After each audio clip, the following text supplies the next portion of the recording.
Hello बच्चों, welcome back to the Bright Classes. आज हम इस वीडियो में बड़ा प्यारा कंसेप्ट सीखेंगे जिसमें हम सीखेंगे टू और टू से रिलेटेड कंसेप्ट। क्या सीखेंगे? टू और टू, ये इनका यूज कैसे होता है और आपको कैसे करना है।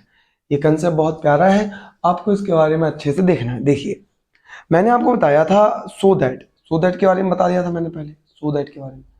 उससे सेंटेंस बनता था कॉम्प्लेक्स, यानी कि सेंटेंस को एक बड़ा लंबा चौड़ा सेंटेंस तैयार था।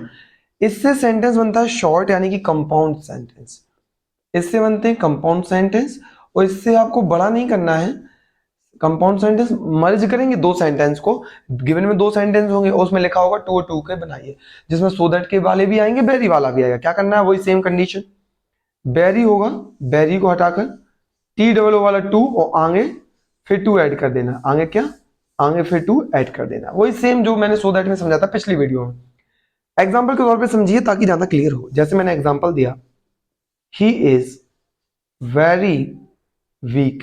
ठीक है, कुछ नहीं है, एकदम आसान है। मैंने कहा एग्जाम में आता है, आपके 10th क्लास में आपको ऐसे पूछा जाएगा और आपको इस चीज को याद रखना है। Can not walk, he can not walk.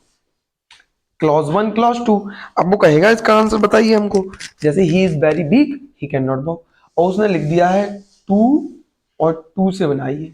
इसी को सो दैट से भी बनाया था मैंने पिछले वीडियो में। क्या सो दैट से कैसे बनाते हैं? Because it is formed by combining so that it is form the complex sentence, and two form the compound sentence. Please remember and make sure that you are studying about the two and two.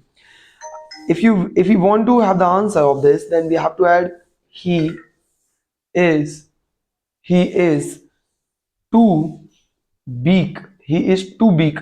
अब ये पूरा sentence नहीं लिखना है, ही is too big, इसके बाद to लगाना है, टू। अब देखो, ही की तो बात हो रही है तो इसको कट कर दो, बस बॉक, खत्म। क्या बोला मैंने? ये पूरा सेंटेंस ऊपर का जरूर लिखना है, ही इज टू big, और टू लिखकर बॉक। वर्ब मतलब वर्ब को जोड़ दिया, इस वर्ब जोड़ दिया, साइड भी वर्ब, टू के बाद वर्ब और इसके बाद वर्ब। वर्ब वर्ब की बात करता है और यहाँ पे उसने बाकी सबको जोड़ हटा दिया। बात आई क्या समझ में? तो ये सिंपल है, आपको याद रखना है, समझ में जरूर आएगा। और मैं अभी और एग्जांपल देता हूँ ताकि आपको लिटिल बिट क्लियर हो। ठीक है, तो एग्जांपल की बात करते हैं हम। एक नेक्स्ट एग्जांपल की बात ले लेते हैं ताकि आपको थोड़ा क्लियर हो। The box is very heavy, the box is very heavy. फिर द चिल्ड्रन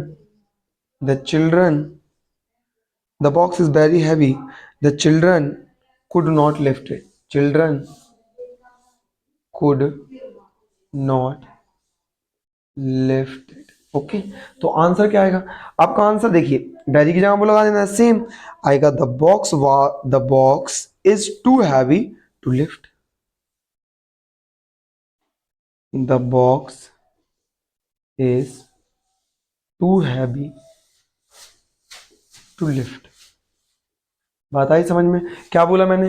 ये पूरा ऐड कर दिया, टू ऐड किया यहाँ पे, the box is too heavy और टू लगा के बस वर्ब को छांट लो और लिफ्ट लिख लो, खत्म कहानी। क्लियर? तो ये रहा। अभी और एग्जांपल देता हूँ, आप लोग प्रैक्टिस भी कर सकते हैं। सोचे होंगे कि प्रैक्टिस करनी है हमको,